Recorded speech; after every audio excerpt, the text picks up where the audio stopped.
देखकर उसी समय पर तुम कुछ देव ना देव वो तुम्हारे ऊपर है, पर महादेव को धन्यवाद जरूर देना कि तूने मुझे यहां खड़ा नहीं करा।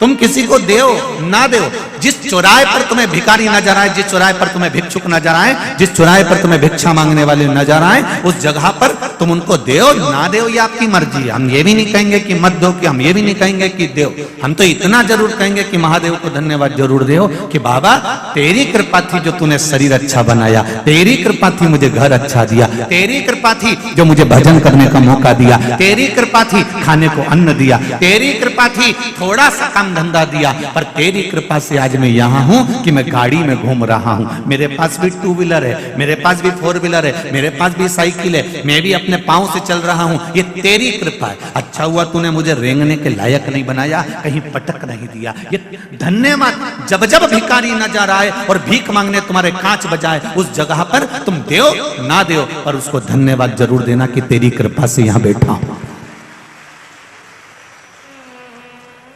गाड़ी चला रहे हो, डीजे चल रहा है, गाड़ी में बॉक्स चल रहे हैं, मोबाइल चल रहा है, और कांच बजाने वाला जब कांच बजा रहा है, भैया कुछ दे दो, भैया कुछ दे दो, तो उस समय पर तुम देना ना देना पर उसको धन्यवाद जरूर देना।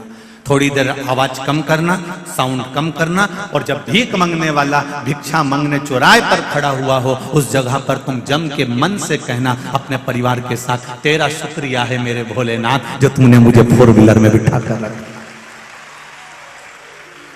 तेरा शुक्रिया है शंभू मेरे महाकाल राजा, ये तेरा धन्यवाद है जो तूने मुझे यहां बिठाया। ये तेरी कृपा, क्योंकि तेरी कृपा नहीं होगी तो संसार का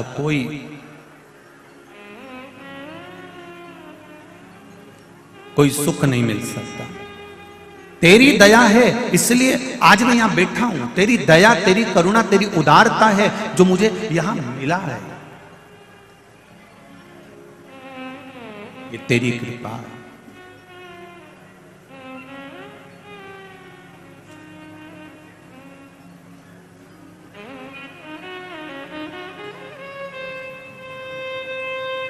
तुम्हारे दुख कटने में थोड़ा समय लग सकता है। वो कहते हैं ना, कोई जल्दी बनेगा, कोई लेट बनेगा।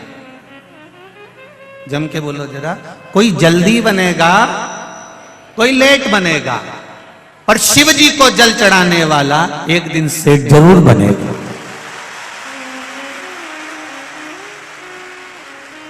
निश्चित है। वो लंका का राजा रावण राक्षस, असुर प्रवृत्ति का, जब उसे सोने की लंका मिल सकती है, एक चोरी करने वाला चोर शिव जी के मंदिर में चोरी करने आया शिवरात्रि पर, उसने अपना कपड़ा निकाल के जला के आग लगा के उजाला कर कर चोरी का सामान देखा, और शंकर जी उसे कुबेर बना सकते हैं। एक मृगा करने वाला, हिरण को मारने वाला, पेड़ पे चढ़कर रात भर अपने बच्चों के पेट भरने की तैयारी करता है। रात भर बेलपत्री के पेड़ से बेलपत्र गिरती है, पानी की छाजल में से बूंद बूंद पानी गिरता है, और नीचे पड़े कंकर पर वो जल चढ़ता गया, और शिवरात्रि के दिन शंकर जी प्रकट होकर उसका भंडार भर देते हैं। ये शिवरात्रि की कथा। किसी को लेट मिलेगा, किसी को बोलो बोलो जल्दी मिलेगा, पर मेरे महादेव को जल चढ़ाने वाले को एक दिन सेठ पद जरूर मिलेगा। ये निश्चित है, वो मिलेगा।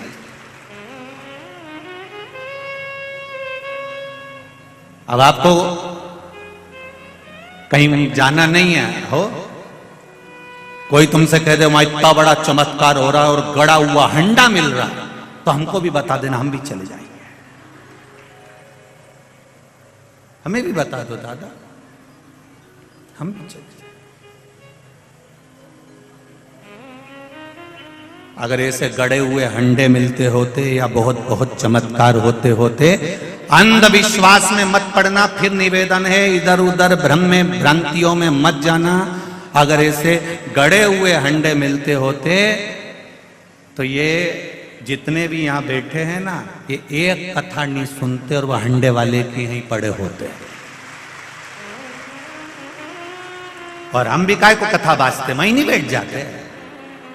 और ये इतने सारे भाई लोग सेवा कर रहे हैं, चाहे पुलिसकर्मी हो, चाहे गवर्नमेंट वाले हो, चाहे नगर निगम वाले हो, चाहे कैमरे वाले हो, चाहे साउंड वाले हो, चाहे ये म्यूजिशियन हो, चाहे जितने भी यहाँ बैठे, काय को टाइम बर्बाद करेंगे भैया अंडे वाले के पास बैठे रहे कि वो थोड़ी देर में कुछ घुमाएगा और निकाल के दे देगा।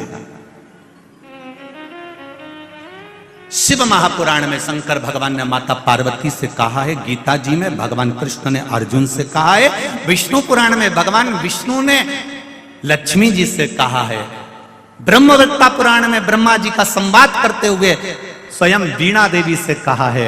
वो संवाद आप भी अपनी जिंदगी में उतारना। शंकर भगवान माता पार्वती से कहते हैं कर्म प्रधान है, आप जितना कर्म करेंगे उतना फल आपके पास प्राप्त होता जाए। खूब मेहनत करो, दिल से करो, जो भी करना है ना दिल से करो। भोजन भी करो तो थोड़ा दिल से करो, भले रूखी रोटी होगी ना, रूखी है ना, ठंडी रोटी है ना, रूखी है ना, चिंता मत करना। जिसकी जिंदगी की शुरुआत रूखी रोटी से होती है, जो दुख सहन कर कर अपने जीवन को आगे बढ़ाता है, जो अपनी जिंदगी में शुरुआत के पल सब ने निकाल दिया, सब ने धक्का दे दिया, अकेला रूखी रोटी खा रहा है। जिसकी जिंदगी की शुरुआत रूखी रोटी से होती है, एक दिन वो चुपड़ी रोटी जरूर खाता ही निश्चित है। आप जिंदगी की शुरुआत में ये मत सोचो मेरा कौन साथ देगा, मैं अकेला पड़ गया, मैं अकेली पड़ गई, मेरा कौन साथ देगा, मेरा पास है कौन। उनके इतने पहचान वाले, उनके इतने रिश्तेदार, उनके इतने हैं, उनके इतने पहचान वाले, उनके साथ में इतने लोग हैं। अरे भाई ये छोड़ दो कि हमारा साथ कौन देगा।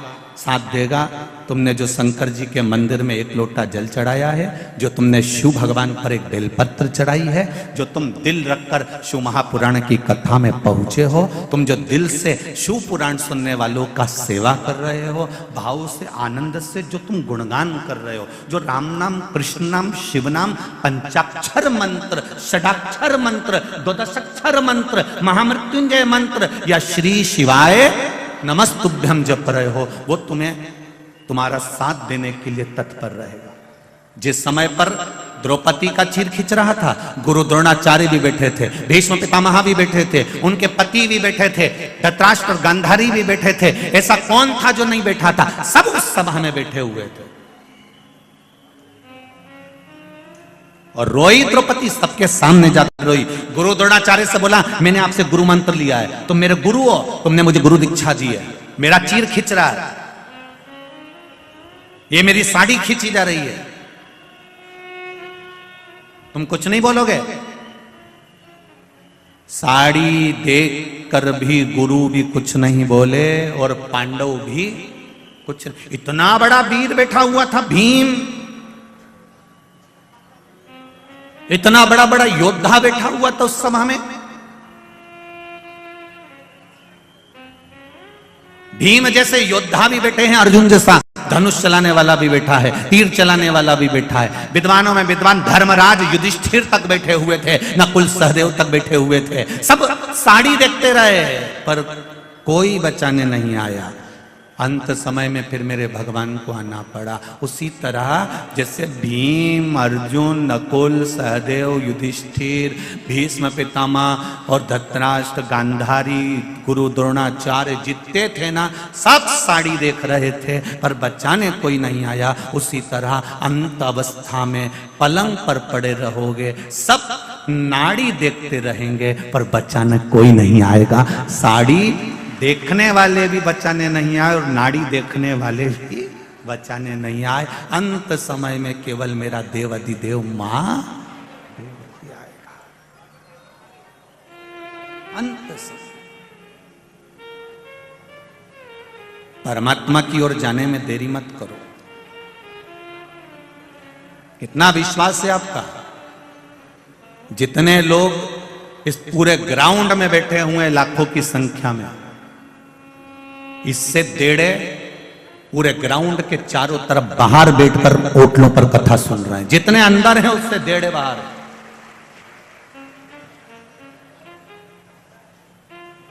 रोडों पर बैठे हैं, किनारे पर बैठे हैं, बाउंड्रियों पर बैठे हैं, गली और कूचे और छतों पर बैठे हैं। विश्वास देखिए आपका कितना होगा शंकर जी के प्रति। और बिल्कुल देरी मत करना, शिव के द्वार जाने में देरी नहीं होना चाहिए।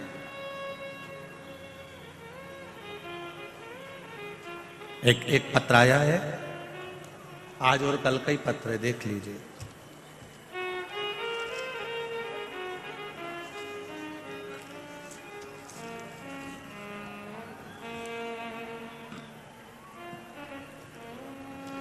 सरिता ओम प्रकाश जायसवाल, खजराना मंदिर के नजदीक इंदौर, मेरा मोबाइल नंबर ये लिखा हुआ है।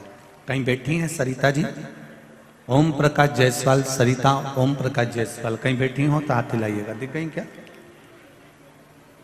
दोनों हाथ इस तरह से हिला दो, अगर कहीं बैठी हो तो दिख जाएंगे। हाँ दिख गए हो, दिख गए। ठीक है, श्री शिवाय नमस्ते। सरिता जी आपने लिखा है, बखान क्या करूं मैं बाबा, कल मैं कथा सुनने आई थी। कल मैं कथा सुनने आई थी और मैं जिस चीज का बरसों से इंतजार कर रही थी वो मेरे साथ में कल हुई। गुरुजी, मेरी बाबा की कृपा से 4 साल पहले जो इंटरव्यू दिया था उसका रिजल्ट कभी नहीं आना था, पर बाबा की कृपा से मेरी रेलवे की नौकरी का रिजल्ट कल कथा सुनने पर यहां से जाते समय आ गया। यह पत्र है सरिता जी, ओम प्रकाश जायसवाल, खजराना, इंदौर। मोबाइल नंबर भी आपने दिया है, आपको बहुत बहुत धन्यवाद। बैठिए दीदी। श्री शिवाय नमस्तुभ्यम। बाबा की कृपा, मेरी रेलवे की जॉब का ऑर्डर, नौकरी का ऑर्डर कल आ गया। गुरुजी मैं कथा सुनकर जा रही थी और बाबा ने मेरा हाथ पकड़ दिया। ये शिव है, ये शंकर है।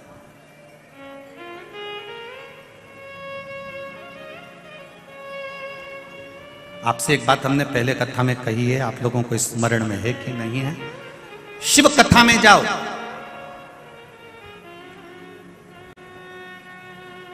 तुम्हारे गले की चेन, मंगलसूत्र, अंगूठी, ब्रेसलेट, पर्स, मोबाइल सब घर पर रखकर आओ। यहां जब आओ तो केवल शिव जी पर विश्वास लेकर आओ, उसके सिवा कुछ मत लाओ। केवल विश्वास लेकर आओ, केवल भरोसा, केवल दृढ़ता, उसके सिवा कुछ नहीं। और जब विश्वास पूर्ण होगा तब कुछ फल की प्राप्ति जरूर।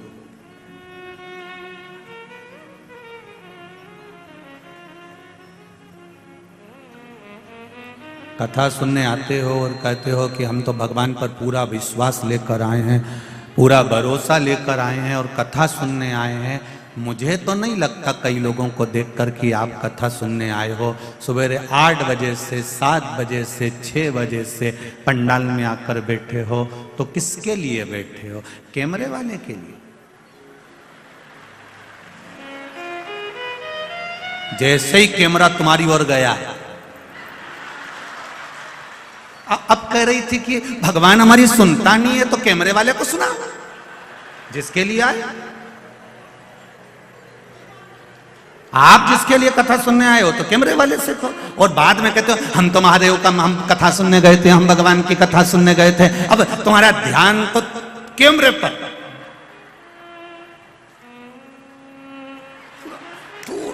तुरंत बस उसने कैमरा उधर करा और तुम्हारा ध्यान गया और तुमने तुरंत मुझे तो ऐसा लगता है कि घर पे बोल के आती होगी कि मैं सफेद कलर की बोतल हिला दूं, समझ लेना मैं यहीं बैठी। तुम ए सुधर जाओ रे, और नहीं सुधरो तो सिधर जाओ रे, थोड़ा तो सुधरो। और बाद में कहते हो हम तो कथा, उसने दिल से सुनी, एक दिन भी नहीं लगा रिजल्ट आने में। आया कि नहीं आया? ये पत्र आया। और ऐसे कई पत्र पढ़े, अभी तो ये पढ़ने बाकी है, ये तो थोड़े बहुत पढ़े हैं जो पढ़े हुए।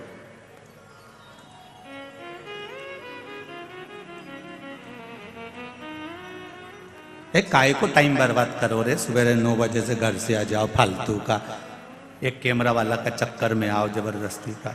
कौन के तुमको कि इनके देख के टाइम बर्बाद करो। कथा सुनना है तो दिल से सुनो।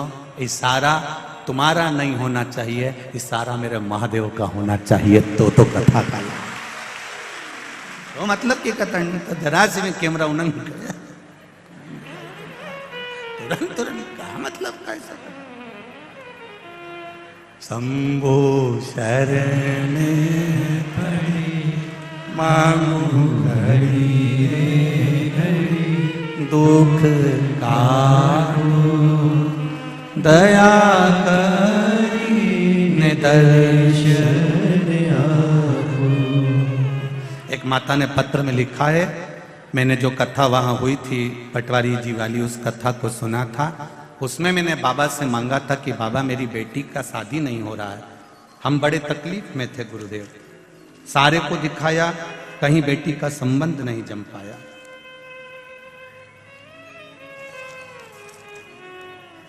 दीपाली राय इंदौर, दीपाली शर्मा इंदौर से हैं जिन्होंने पत्र भेजा, आप ही हैं? श्री शिवाय नमस्तुभ्यम। गुरुवर पिछली बार आप इंदौर जीतू पटवारी जी की कथा में जुलाई के महीने में आए थे। मैं क्या बखान करूं, भगवान शंकर से प्रार्थना करी थी कथा के पंडाल में बैठकर कि बेटी का संबंध हो जाए। कोई उसको मंगल बता रहा था, कोई कुछ बता रहा था, संबंध बहुत टाइम निकल गया था। कईयों ने कहा कि अब संबंध होने में तो देरी लगेगी, 2-3 साल और लगेंगे। तब बाबा की कृपा से मैं कथा में जाकर बैठ गई और मैंने कथा सुनी। उस कथा को मैंने जब जुलाई के महीने में श्रवण करी, बाबा से कहा बाबा, वो सियोर वाला महाराज कहता है कि 3 महीने में बाबा देता है, मैं भी आपका इंतजार करूंगी। और बाबा मेरी बेटी का संबंध 2.5 महीने के अंदर पक्का हो गया। मैं बाबा को प्रणाम करती हूँ। साधना शिव कृपा, बैठिए। श्री शिवाय नमस्ते। आप उसके भरोसे पर अगर कथा सुनने के लिए आए हो, विश्वास लेकर आए हो, फिर कहूंगा चैन सोने का सामान, कीमती सामान अपने घर पर रख कर आओ। यही कीमती सामान, ये सब संसार वालों को अच्छा लगता है, पर मेरे महादेव को तो केवल तुम्हारा 1 लोटा जल ही अच्छा लगता है, इसके सिवा कुछ। और कई लोग कहते हैं अंदर बहुत भीड़ है, हम कथा सुनने के लिए कैसे आए। हम पहले भी कथा में कहे हैं कि कबड्डी जो होती है, यहाँ जितने बैठे हैं ना, मेरे जीजा और बैरू जितने बैठे, और इन्हें खूब कबड्डी का एक रूल होता है कि दुश्मन की पाली में जाकर पाली को छूकर आना। तो करते कबड्डी कबड्डी कबड्डी कबड्डी करते, पाली छुए और वापिस आ गए। जो पाली छूकर आ गया और किसी की पकड़ में नहीं आया तो समझ लो कि वो जीत गया। ये निश्चित है, निश्चित था। आपसे भी निवेदन है, मान लो कोई कहे कि बहुत भीड़ है, साफ कथा में पांव रखने की जगह नहीं है, तो भी पाली तो छू के चले जाना। एक बार उसके दरवाजे तक आ गए, एक बार उसकी चौखट तक आ गए, शिव के शिवालय तक आ गए, उसके मंदिर तक पहुंच गए, उसकी चौखट तक पहुंच गए, उज्जैन महाकाल की नगरी तक पहुंच गए, फिर भले मंदिर गए ना गए, ओमकारेश्वर की धरा तक पहुंच गए, भले मंदिर गए चाहे ना गए, उसकी पाली तो छुपकर आ गए, मतलब जीत गए निश्चित। तेरे मंदिर में आना मेरा काम है और मेरी बिगड़ी बनाना तेरा। तेरी चौखट पर मैं आ गया, अब दर्शन दिखाना तेरा काम है।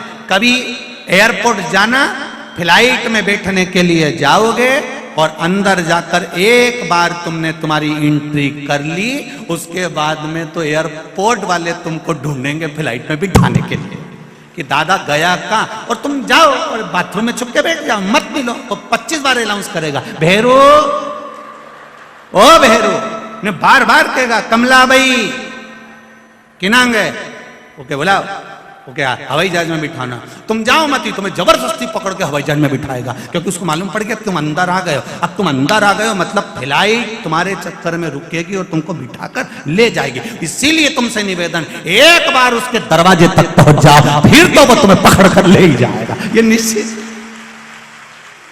तुम जाओ तो एक बार उसकी चौखट पर, तुम जाओ एक बार उसके दरवाजे तक, तुम जाओ एक बार उसके मंदिर तक, तुम जाओ एक बार महाकाल की नगरी तक, तुम जाओ ओंकारेश्वर तक, तुम जाओ उसकी चौखट तक, तुम जाओ उसकी शिव पुराण तक, वो तुम्हारे द्वार पर पहुंचेगा तुम्हारे दुख को मिटाने के लिए, भक्ति की अविरल भक्ति तुम्हें देने के लिए।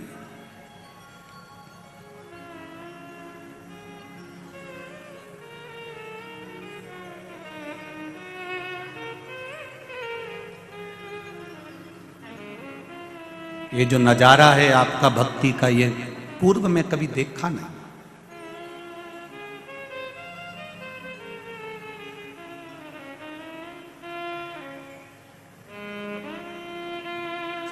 आज संपूर्ण मध्य प्रदेश के ज्योतिष आचार्यों का संघ हम जहाँ ठहरे हैं वहां मिलने पहुंचा था। सभी विद्वत ब्राह्मणों को नमन करता हूं, सभी ज्योतिष आचार्यों को। सारे ज्योतिष आचार्य, मध्य प्रदेश ज्योतिष आचार्य का संघ जब वहां पहुंचा, बुजुर्ग ब्राह्मण जनों का जो भाव था, उन्होंने एक शब्द बड़ा सुंदर कहा, गुरुदेव महाराज मिश्रा जी, हमारी पूरी जिंदगी निकल गई, कई मंदिर ऐसे थे जहां पर जाले लगे होते थे, पर आज उन मंदिरों में भी लोग लाइन लगाते हैं, ये शिव की कृपा, ये शंकर की उदाहरण। ऐसा नहीं है कि पुराने समय में कथा नहीं होती थी, कथा बहुत होती थी। पहले कथाकार भी बहुत बड़े, कथाएं भी बहुत बड़ी, कथा भी खूब हुई, भीड़ भी खूब बड़ी। ऐसा नहीं कि भीड़ नहीं बड़ी, पहले कथाओं में भीड़ भी बहुत बड़ी, कथाएं भी बहुत बड़ी, कथाकार भी बहुत बड़े, आयोजन भी बड़े से बड़े हुए, पर एक काम पीछे रह गया था, लोग मंदिर तक नहीं जा पा रहे थे, वो शिव महापुराण ने उनको वहां तक पहुंचा दिया, मंदिर तक चलो। और यही करना कुछ नहीं है। तुम्हारे बेटे को तुमको एनर्जी देना है कि बेटा कर्म करो, पढ़ाई करो, आगे मंजिल तक वो पहुंचाएगा। इंटरव्यू देने तो जाओ, परीक्षा में तुम पढ़ाई करके तो जाओ, खेत में बीज तो बो, कुआं खोदो तो सही, जाओ थोड़ी मेहनत करो, फल जरूर मिलेगा। एक ताला और एक चाबी तुम्हारी ही है। ताला तुमने घर में लगा दिया, चाबी तुमने अपने पास में रखी, रोज रोज ताला खोलोगे तो वो चाबी लग जाएगी, और ताला लगाए हुए 4-6 साल हो जाएंगे, 8 साल हो जाएंगे, उसके बाद में जाके चाबी लगाओगे तो लगेगी क्या? उसमें फिर आप कहोगे इसमें जंग लग गया है, उसमें जंग लग गया, हवा भी लगी, पानी भी लगा, उसमें मिट्टी भी लगी, तो चाबी वही है, ताला भी वही है, बस उसमें वो लग नहीं रही, खुल नहीं रही। फिर तुम जब समझदारी करोगे तो क्या करोगे, अंदर से कहीं से तेल लेकर आओगे, और फिर वो तेल ऑयल उसमें ताले में डालोगे, फिर थोड़ा सा यूं यूं बजाओगे, बजाने के बाद भी नहीं खुले तो फिर चाबी को थोड़ा सा घिसोगे, फिर तुमने चाबी भी घिसी परंतु फिर भी नहीं लग रहा। तो किसी ने कहा एक काम करो रे, एक डब्बा में घासलेट को तेल भरी लो, और घासलेट का तेल भर के ये ताले को में डुबई दो। जब ताला घासलेट में डूब जाएगा, और डूबने के बाद फिर अपन इसके थोड़ा सा खटखटाएंगे, उसके बाद चाबी लगाएंगे तो लग जाएगी। फिर उन्हें यही किया ना, डब्बा में घासलेट लाई नहीं, उन्हें ऊपर डुबो दिया, और डुबोने के 15-20 मिनट बाद चाबी लगाई, ताला खुल गया। बस ये मन ताला है और भक्ति की चाबी है, इसको खूब लगाओ। इस मन में जब काम, लोभ, आसक्ति, वासना और तृष्णा जम जाती है तो ताला खुलता नहीं है, ये मन भगवान तक जाता नहीं है, खुल ही नहीं पाता।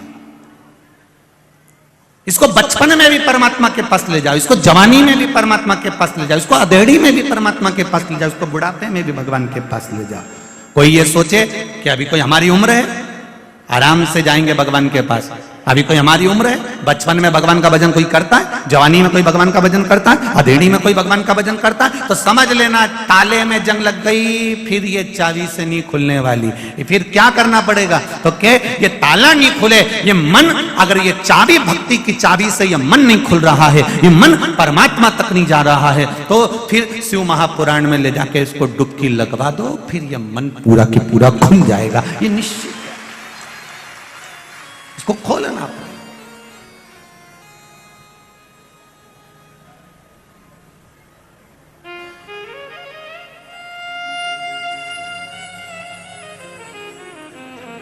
मेरे भोले तेरा सहारा है, मेरी नैया का तू किनारा है। हमने तेरे भरोसे पर करा, तेरे विश्वास पर करा। हम भगवान के मंदिर जाते रहे, रोज ताला खोलने का प्रयास करते रहो, रोज चाबी लगाते रहो, खुलेगा। ये निश्चित है, एक दिन खुलेगा जरूर। पर विश्वास रखकर आप परमात्मा की भक्ति को धारण करें।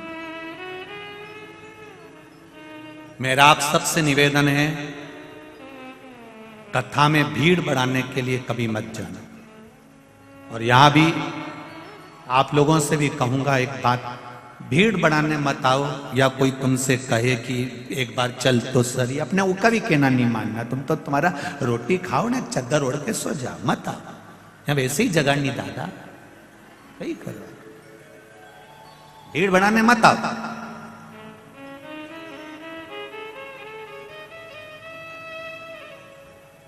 यहां भीड़ बढ़ाने की जरूरत नहीं है। या तो देव अधिदेव महादेव के पास आओ, तो अपनी पीड़ा सुनाने आओ कि मेरे जीवन में ये दुख है बाबा, और मेरा विश्वास कहता है सारे दुखड़े तू हर गया डमरू वाले, तो मेरे दुख को देख कर क्यों डर गया डमरू वाले, तू मेरे दुख काटेगा ये निश्चित है। उसके पास में आओ तो दिल से आओ। शिव मंदिर में जाना तो दिल से जाना, शंकर भगवान की चौखट पर जाना तो दिल से जाना।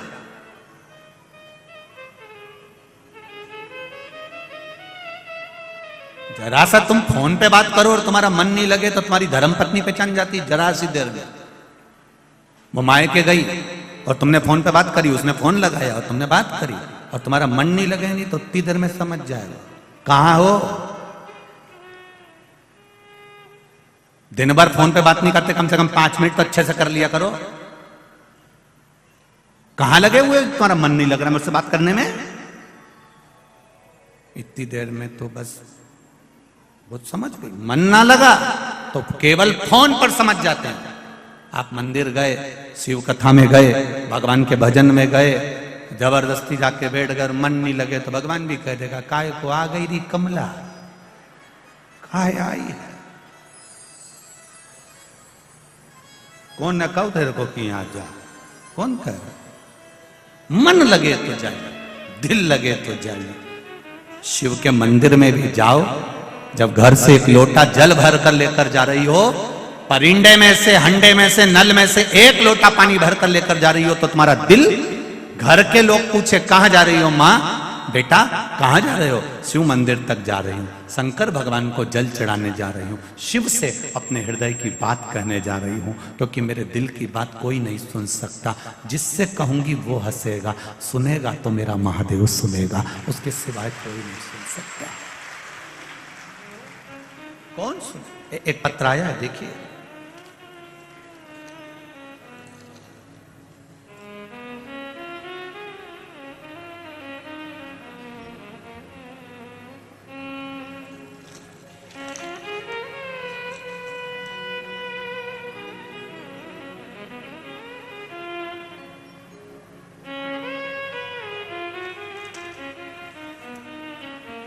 मैं कैलाश ममताबाई सीखी, ग्राम भीकुपुरा, पूजापुरा, तहसील बागली, धारा जी के निवासी हूं। कहीं बैठी हो तो हाथ हिलाइएगा, कहीं बैठी हो तो दोनों हाथ। आप ही हैं? श्री शिवाय नमस्तुभ्यम, दोनों हाथ हिला दो एक बार से। हर हर महादेव। गुरुजी शिव की महिमा का और आप क्या वर्णन करूं, मेरा लड़का 15 वर्ष का है जिसको लीवर में इन्फेक्शन हो गया था। उसको मैं एप्पल हॉस्पिटल इंदौर लाया, जहां डॉक्टरों ने जांच करने के बाद उसके बचने की कोई उम्मीद नहीं बताई। कह दिया आप इसको घर ले जाओ। फिर उसकी रिपोर्ट लेकर 2-3 बड़े अस्पताल में हम बताने गए। सभी डॉक्टरों ने मना कर दिया कि इसका लीवर काम करना बंद कर दिया है, कुछ दिन बिल्कुल डैमेज हो चुका है, इसका लीवर बिल्कुल काम नहीं कर रहा, शून्य पर आ गया और ये अंतिम पड़ाव पर है, जाएगा। विशेष जुपिटर अस्पताल जो कि 3 इमली इंदौर में है, वहां पर भी गए और डॉक्टरों से बोला कि आप एडमिट तो करो, कम से कम मेरे बच्चे को देखो। तो भर्ती करने का मना कर दिया। भर्ती करने के फिर हमने जब बोला तब जाकर बाबा की कृपा से उनको भर्ती करने के जांचें शुरू हुई। डॉक्टर ने बोला इनका लीवर खत्म हो चुका है, जिसका कोई इलाज नहीं है, आप पैसे बर्बाद मत करो, आप इसे घर ले जाओ, इसे कोई भी डॉक्टर नहीं बचा सकता। फिर मेरी पत्नी रात 10 बजे डॉक्टर के पास गई और बोली आपने अपना काम किया है, बाबा से विनती करती हूं मैं, आप इसका थोड़ा तो इलाज करो, मेरे बच्चे को बचा लो, 15 साल का है। काम करने डॉक्टर कहते हैं हमें अपना काम करने दो, आपको जो करना है करो, हम 2-1 दिन रखेंगे, बाकी इसको छोड़ देंगे। फिर मैं बाबा की कृपा से मेरी सहेली को मैंने फोन किया, फिर उसने मुझे सीहोर का रुद्राक्ष दिया। वो रुद्राक्ष हमने जल गलाया, शिव जी को जल चढ़ाना प्रारंभ करा। शंकर पर चढ़ा हुआ जल लेकर आई। डॉक्टर ने मना कर दिया था कुछ देने से, हमने आधी चम्मच से भी आधी चम्मच उसको डॉक्टर से हाथ जोड़कर उस जल को उस बच्चे को श्री शिवाय नमस्तुभ्यम का मंत्र बोलकर पिला दिया। आप पर्चा टीवी पर भी पढ़ सकते हैं। सुबह 8 बजे की रिपोर्ट आई और 8 बजे की रिपोर्ट में उसमें जो वहां माइनस में जा रहा था लीवर, पूरा डैमेज की ओर था। तब हमने आधी चम्मच जब पानी पिलाया तो फिर शाम को 9 बजे रिपोर्ट आई। डॉक्टर ने कहा इस बच्चे का लीवर काम करना प्रारंभ कर दिया है और 40% ठीक हो चुका है। जब 40% ठीक हो गया, फिर हमने रुद्राक्ष को पानी में गलाया, फिर शिव जी को चढ़ाया और फिर पानी पिलाया। डॉक्टर ने 4 दिन के अंदर, हमारे उन डॉक्टरों को भी धन्यवाद देती हूं जिन्होंने 4 दिन के अंदर मेरे बेटे का लीवर 100% काम करना प्रारंभ कर दिया और मेरा बच्चा स्कूल जाने लगा, छुट्टी हो गई। हम बाबा को धोख लगाने, प्रणाम करने के लिए आए हैं। तेरी कृपा बिना कुछ नहीं हो सकता मेरे महादेव। मैं कैलाश गहलोत, मोबाइल नंबर मेरा ये है और बाबा की कृपा से हम प्रणाम। अब ठीक है बाबू, श्री शिवाय नमस्तुभ्यम। बैठिए। हर हर महादेव। तेरी कृपा बिना न हिले एक भी अणु, लेते हैं श्वास तेरी कृपा से तनु। हम फिर कहेंगे कथा सुनने आप लोग आए हैं, भले आपको 4 घंटे लग रहे हो, 5 घंटे लग रहे हो, पर उसके द्वार पर जाकर आप कथा सुन रहे हो, बैठकर कथा सुन रहे हो। जितने लोग आस्था पर सुन रहे हैं, जितने लोग फेसबुक यूट्यूब पर सुन रहे हैं, मैं निवेदन करूंगा मेरा बाबा क्या देगा ये तो मेरा डमरू वाला ही जान सकता है। मैं बताऊंगा वो क्या देगा, वो उसके हाथ में, ये उसके हाथ में। तेरी कृपा बिना न हिले एक भी अणु, लेते हैं श्वास तेरी कृपा से तनु। बखान क्या करूं मैं राखों के ढेर का, चपटी भभूत में खजाना कुबेर का। अब दिल से रिझाओ उसको। भगवान विष्णु जी ने, भगवान शिव जी ने ब्रह्मा जी से कहा ब्रह्मदेव सृष्टि की रचना करिए और सृष्टि को आगे बढ़ाइए। हमारा जन्म जिस लिए हुआ है वो कर्म हमको पूरा करना है। अपने बच्चों को छोड़कर, अपने परिवार को छोड़कर, अपनी पत्नी या अपने पति को छोड़कर, अपने पुत्र पुत्री को छोड़कर, अपने कुटुंब और परिवार को छोड़कर हमें उनसे मुंह मोड़कर नहीं जाना। थोड़ा सा दुख आया और तुमने कह दिया मैं तो मर जाऊं तो अच्छा है, कौन मना कर रहा है? मरो नहीं, निपटो।